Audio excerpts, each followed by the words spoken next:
Imagine a private club where presidents, prime ministers, international bankers, and generals rub shoulders. Here, the people who run wars, markets, and governments say what they never reveal in public, a war against the concept of man, against what is perceived as evil.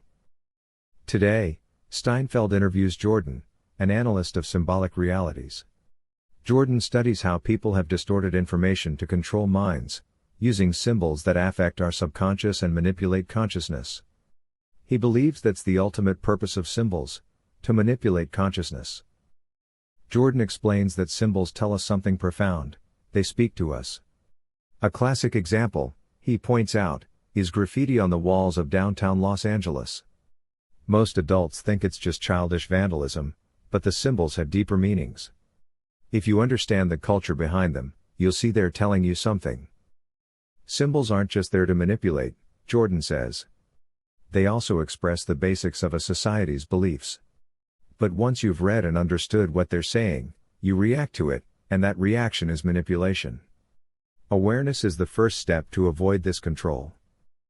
Steinfeld asks, so, how do we become aware of it? Jordan responds, by educating ourselves. We need to understand how symbols are used, who is behind them, and their purpose. Not all symbols are bad, some just promote products. But powerful organizations with agendas use symbols to manipulate. They pay vast sums to experts who know how to influence you by using what you want to hear. Jordan emphasizes that words are symbols of sound, and their meaning is crucial. Words can get you into trouble in court, he notes. In religion, for example, symbols are meant to elevate consciousness.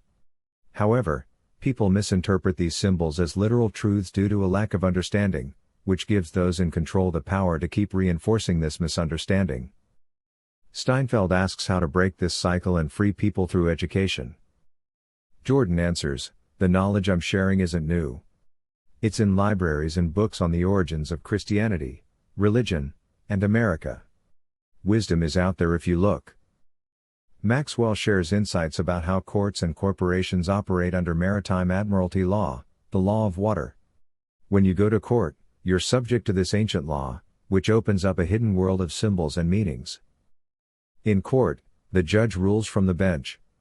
The term bench in Latin translates to bank, meaning the judge rules for the bank.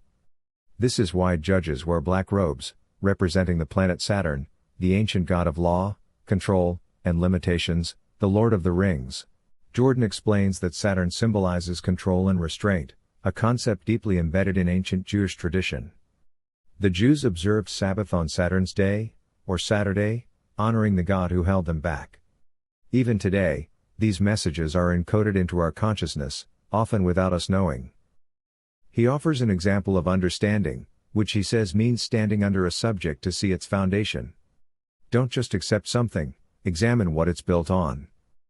Jordan believes people must understand that nothing in this world operates as they think it does. Government, religion, and commerce, all these systems are not as they appear. It's all big business. Religion, for example, is a corporation operating under maritime admiralty law, the law of water. In law, there are only two things, land and water, and two corresponding laws.